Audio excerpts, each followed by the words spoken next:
So ಇದು ದೇವಸ್ಥಾನ, ಇದು ಲಕ್ಷ್ಮೀ ನರಸಿಂಹಸ್ವಾಮಿ ದೇವಸ್ಥಾನ. ಸೊ ಇಲ್ಲಿ ಕಲ್ಯಾಣ ಮಂಟಪದಿಂದ ಹಿಡಿದು ಚೌಟ್ರಿಯಿಂದ ಹಿಡಿದು ಎಲ್ಲ ಇದೆ. ಇಲ್ಲೊಬ್ಬ ಕೂತಿದ್ದಾನೆ ನೋಡಿ, ಇವನೇನೋ ಕೇಳ್ತಾ ಇದ್ದಾನೆ. ಏನೋ ಬೇಕು ನಿನಗೆ, ಏನು ಬೇಕು ನಿನಗೆ? ಆಯಿತು ಏನು ಮಾಡಲ್ಲ. ಅವ್ನು ಫುಲ್ಲು ಊಟಕ್ಕೆ ಹೊಟ್ಟೆ ಹಸ್ತಿದೆ ಅನ್ಕೊತೀನಿ ಅವನಿಗೆ. ಸೊ ಅದಕ್ಕೆ ಪಾಪ ಗುರ್ರ ಅಂತ ಇದ್ದಾನೆ. ದೇವಸ್ಥಾನ ನೋಡಿ ಗೈಸ್ ಹೇಗಿದೆ ಗೊತ್ತಾ ದೇವಸ್ಥಾನ ಇದು. ಬಬ್ಬ ಇಲ್ಲಿ ಗರ್ಭಗುಡಿ ಇರೋದು ಇಲ್ಲಿ ಆ್ಯಕ್ಚುಲಾಗಿ ಹಿಂದ್ಗಡೆ ಇದು ಗರ್ಭಗುಡಿ ಜಾಗ.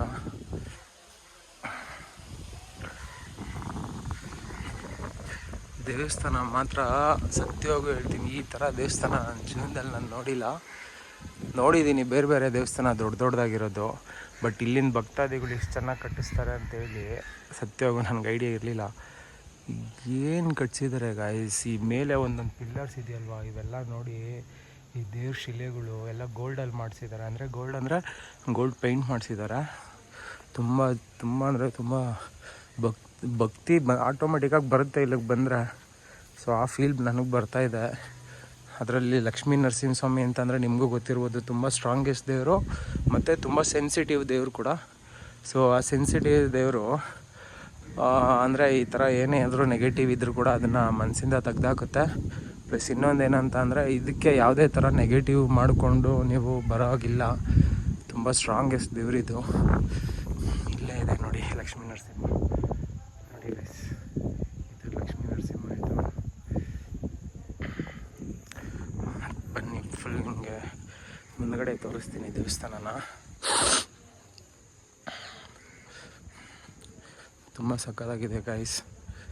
ಇಷ್ಟೊಂದು ಅನುಕೂಲ ಮಾಡಿಕೊಟ್ಟಿದ್ದಾರೆ ಇಲ್ಲಿನ ಭಕ್ತಾದಿಗಳು ಈ ದೇವಸ್ಥಾನನ ನಿರ್ಮಾಣ ಮಾಡೋದಕ್ಕೆ. ಸೊ ಇದೆಲ್ಲ ದೇವ್ರ ಕೃಪೆ ಇದ್ರೇ ಸಾಧ್ಯ. ನಾನು ಮಾಡ್ತಾ ಇರೋ ಪ್ರಯತ್ನದಲ್ಲಿ ದೇವ್ರ ಕೃಪೆ ಇದೆ, ಆದರೆ ಆ ದೇವ್ರ ಕೃಪೆ ನನ್ನ ಮೇಲೆ ಮಾತ್ರ ಇದೆ ಅಂತ ನಾನು ಫೀಲ್ ಮಾಡ್ತೀನಿ. ಸೊ ಇದು ಕಂಪ್ಲೀಟ್ ದೇವಸ್ಥಾನ ಗೈಸ್. ನೋಡಿ ಏನು ಸಕ್ಕತ್ತಾಗಿದೆ ದೇವಸ್ಥಾನ. ಆ್ಯಕ್ಚುಲಾಗಿ ಇಲ್ಲಿ 2 ಗೋಪುರ ಕಟ್ಟಿದ್ದಾರೆ. ಇದು ನನಗೆ ಅರ್ಥನೇ ಆಗಿಲ್ಲ ಏನಂತ ಹೇಳಿ. ಸೊ ಇದ್ರ ಬಗ್ಗೆ ತಿಳ್ಕೊತೀನಿ ನಮ್ಮ ಜೊತೆ ಬಂದಿರೋರ ಹತ್ರ. ನೋಡಿ ಇಲ್ಲೊಬ್ಬ ಕೂತಿದ್ದಾನೆ. ಏನೋ ಓಯ್ ಏನು ಸಮಾಚಾರ ನೋಡಿ ಕೂತಿದ್ದಾನೆ. ಹೊಟ್ಟೆ ಹಸ್ತಿದೆ ಅವನಿಗೆ. ಇಲ್ಲಿರೋ ಎಲ್ಲ ಕೂತಿಗಳಿಗೂ ಹೊಟ್ಟೆ ಹಸ್ತಿದೆ ಪಾಪ. ಆ ದೇವರೇ ಹೊಟ್ಟೆ ತುಂಬಿಸ್ತಾನೆ. ಸೊ ಇದು ಬಂದ್ಬಿಟ್ಟು ದೇವಸ್ಥಾನದ ಹಳೆ ಎಂಟ್ರೆನ್ಸು. ನೀವು ನೋಡ್ತಾ ಇರ್ಬೋದು, ತುಂಬ ಹಳೇದಾಗಿದೆ. ಸೊ ಇದನ್ನು ಅವ್ರು ಡೆಮಾಲಿಷ್ ಮಾಡಿಲ್ಲ, ಹಾಗೆ ಬಿಟ್ಟಿದ್ದಾರೆ. ಬಿಕಾಸ್ ಅದನ್ನ ಸೇವ್ ಮಾಡ್ಕೋಬೇಕಂತ, ಯಾವುದೇ ಹಳೆ ಇದಾಗಿರಲಿ ಸೇವ್ ಮಾಡ್ಕೋಬೇಕಂತ ಹೇಳಿ ಎಲ್ಲರ ಮನಸ್ಸಲ್ಲೂ ಇರುತ್ತೆ. ಸೊ ಇದು ದೇವಸ್ಥಾನ ಫುಲ್ಲು ಸರೌಂಡಿಂಗ್ ನಿಮ್ಗೆ ತೋರಿಸ್ದಾಗೆ. ಸೊ ದೇವಸ್ಥಾನದ ಬಗ್ಗೆ ಒಂದು ವಿಷಯ ಇಂಪಾರ್ಟೆಂಟ್ ಏನಂತ ಅಂದರೆ ನೋಡಿ, ಒಬ್ಬರು ದೇವಸ್ಥಾನಕ್ಕೆ ಕೈ ಜೋಡಿಸಿದ್ರೆ, ಅಂದರೆ ಒಬ್ಬರು ಕೈ ಜೋಡಿಸಿದ್ರೆ ಯಾವ ಥರ ಇರುತ್ತೆ, ಅದೇ ಒಂದು 100 ಜನ ಕೈ ಜೋಡಿಸಿದ್ರೆ ಯಾವ ಥರ ಇರುತ್ತೆ ಅನ್ನೋದಕ್ಕೆ ಈ ದೇವಸ್ಥಾನ ಒಂದೇ ಸಾಕ್ಷಿ.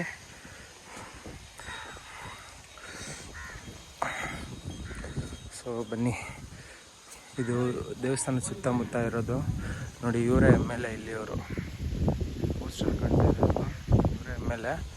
ಸೊ ಇವ್ರು ಬಂದ್ಬಿಟ್ಟು ದೇವಸ್ಥಾನ ನಿರ್ಮಾಣ ಆಗೋದಕ್ಕೆ ತುಂಬ ಹೆಲ್ಪ್ ಮಾಡಿದ್ದಾರೆ ಅನ್ಕೊತೀನಿ. ಪಾಪ ಅಪ್ಪಂಗೆ 100 ವರ್ಷ ಆಯಸ್ಸಿರಲಿ, ಏಜ್ ಆಗಿದೆ, ಬಟ್ ಸ್ಟಿಲ್ ಇನ್ನೂ ಅವ್ರು ಚೆನ್ನಾಗಿ ಬದುಕಿದ್ದು ಬಾಳಿ ಅವ್ರ ಆಸೆ ಆಕಾಂಕ್ಷೆಗಳ್ನ ಇಲ್ಲೇ ತೀರಿಸ್ಕೊಳ್ಳಿ ಅಂತ ಇಷ್ಟಪಡ್ತೀನಿ ಗೈಸ್. ನೆಕ್ಸ್ಟ್ ಬ್ಲಾಗಲ್ಲಿ ಸಿಕ್ಕೋಣ. Have a good day. So next blog ಬಂದುಬಿಟ್ಟು ಎಲ್ಲಿ ಅಂತ ಗೊತ್ತಿಲ್ಲ, ನೋಡೋಣ. ನನ್ನ ದೇವಸ್ಥಾನದಂತೂ ನನ್ನ ಪ್ರಯತ್ನದಲ್ಲಿ ನಾನು ಹಿಂಜರಿತಾ ಇದ್ದೀನಿ. ದೇವ್ರು ನನಗೆ ಅಷ್ಟು ಶಕ್ತಿ ಕೊಡ್ತಾಯಿಲ್ಲ. ಸಿಕ್ಕೋಣ ಗೈಸ್, ಬಾಯ್. ಇವನೊಬ್ಬನ ಮಾತಾಡ್ಸೋಣ ಬನ್ನಿ. ಇವನು ಏನೋ ಮಾತಾಡೋ. ಓಯ್ ನೋಡಿ ಎಷ್ಟು ಗೈಸ್ ಪ್ರಾಣಿ ಪಕ್ಷಿಗಳು ಗೈಸ್ ಗ್ರೇಟ್.